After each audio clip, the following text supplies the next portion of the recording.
On April 17th, chaos erupted at Florida State University when 20-year-old Phoenix Egner, the son of a Leon County deputy sheriff, opened fire near the student union, killing 2 and wounding 6 others before being shot by police. Authorities say Egner had access to a handgun that once belonged to his mother's law enforcement service arsenal. Now, a personal weapon.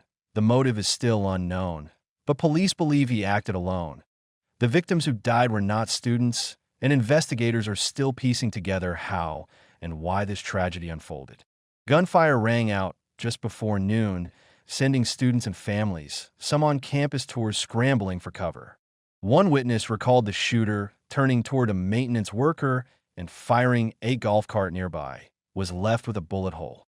This marks the second campus shooting at FSU in 11 years, part of a grim pattern haunting U.S. colleges with past massacres like Virginia Tech, Michigan State, and UNLV.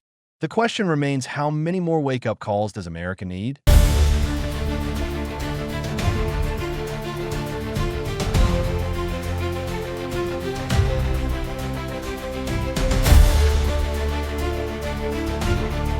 President Donald Trump called the deadly shooting at Florida State University terrible and a shame, but stood firm on his opposition to stricter gun laws.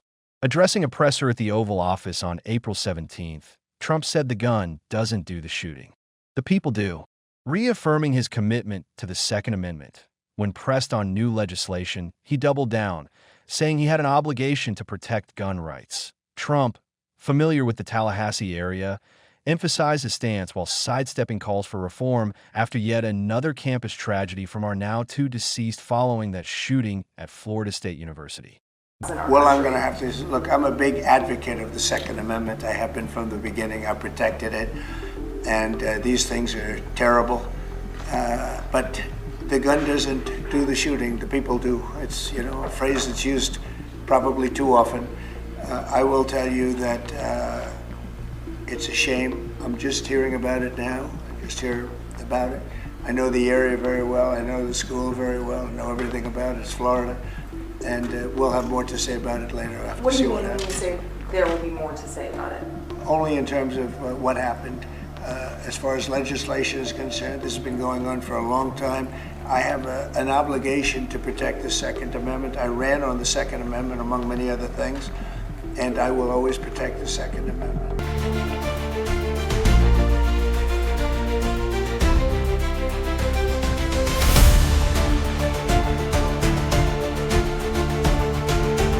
The tragic shooting at Florida State University has once again thrust the issue of gun violence in educational institutions into the national spotlight.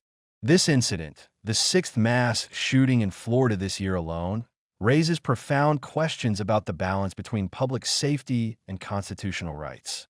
At the heart of this debate lies the Second Amendment of the United States Constitution, adopted in 1791 as part of the Bill of Rights. The Second Amendment states a well-regulated militia being necessary to the security of a free state. The right of the people to keep and bear arms shall not be infringed. Originally intended to ensure that citizens could defend their liberties and contribute to a militia, the amendment has evolved in modern legal interpretation to protect an individual's right to own firearms, particularly for self-defense.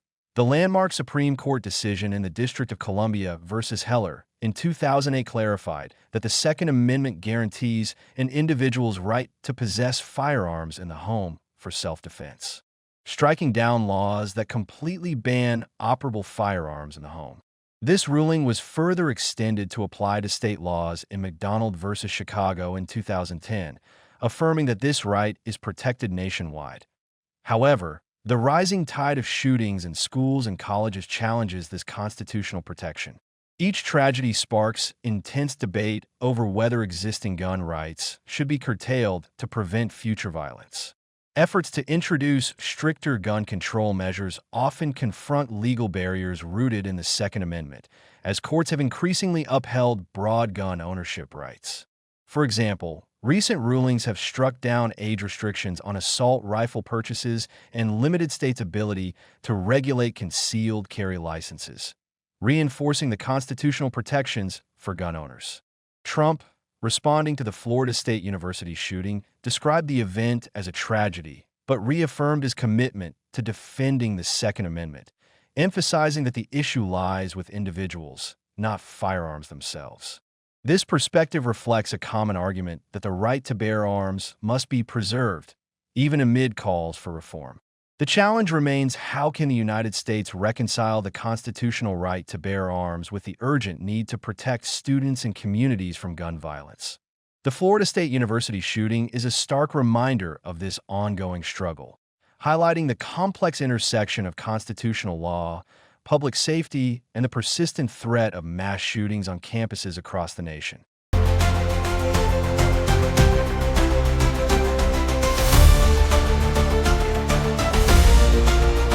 I know how witnesses described chaos, bloodshed, and sheer terror. A nearby church became a refuge, offering sanctuary to the shaken. Hours later, as students emerged, hands raised, eyes swollen with tears, the white of another American mass shooting settled in as the university went into lockdown. Students and staff receive emergency alerts urging them to shelter in place inside the buildings. Students crouch beneath desks, texting loved ones in fear. In one classroom, they piled desks against the door in an attempt to barricade themselves. Police believe the gunman, the son of a Leon County Sheriff's deputy, acted alone and a motive was not known. The suspect had access to his mother's handgun, which was once her service weapon. Approximately 11:50 a.m., Thursday, April 17th, a gunman opened fire on the main campus of Florida State University in Tallahassee, shooting multiple individuals in the vicinity of the Student Union building. FSU police responded immediately, engaged, neutralized, and apprehended the shooter. 2 victims are deceased, and 5 individuals have been transported to a local hospital with gunshot wounds. The shooter has also been transported to a local hospital. The 2 deceased are not students. The shooter is believed to be a current FSU student. The shooter is 20-year-old Phoenix Eichner, and he's the son of a Leon County Sheriff deputy. Our Deputy Eichner, has been with the Leon County Sheriff's Office for over 18 years. She has a tremendous job that she's done. Her service to this community has been exceptional. Unfortunately, her son had access to one of her weapons, and that was one of the weapons that was found at the scene.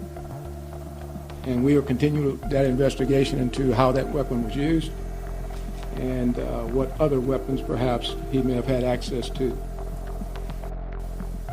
The alleged shooter was also a long-standing member of the Leon County Sheriff's Office Citizen Advisory or Youth Advisory Council. So he has been steeped in the Leon County Sheriff's Office family, engaged in a number of training programs that we have.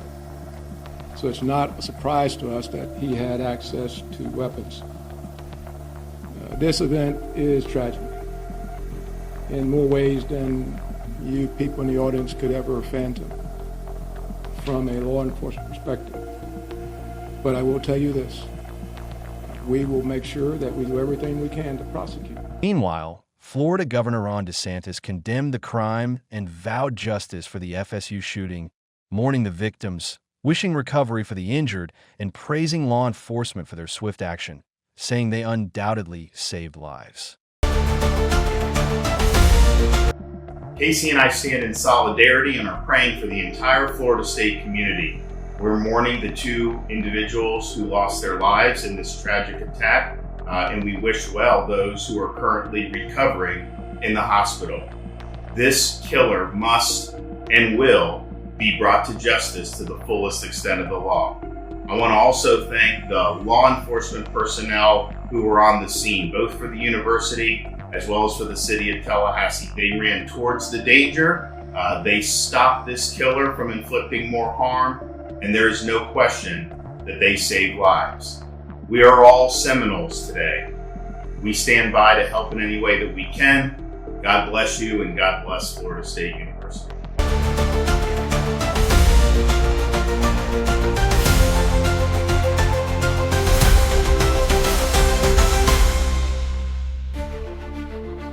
a chilling twist, the accused Florida State University shooter, Phoenix Eichner, wasn't a stranger to law enforcement. He was raised within it. The 20-year-old suspect who gunned down 2 people and injured many more is the son of veteran Sheriff's Deputy Jessica Eichner. Authorities confirmed that the handgun used in the attack was once a service weapon.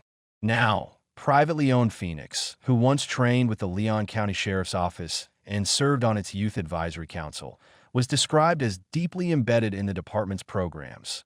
Court records reveal a troubled childhood, including an international custody battle where his biological mother, a dual U.S.-Norwegian citizen, took him to Norway in violation of a court order.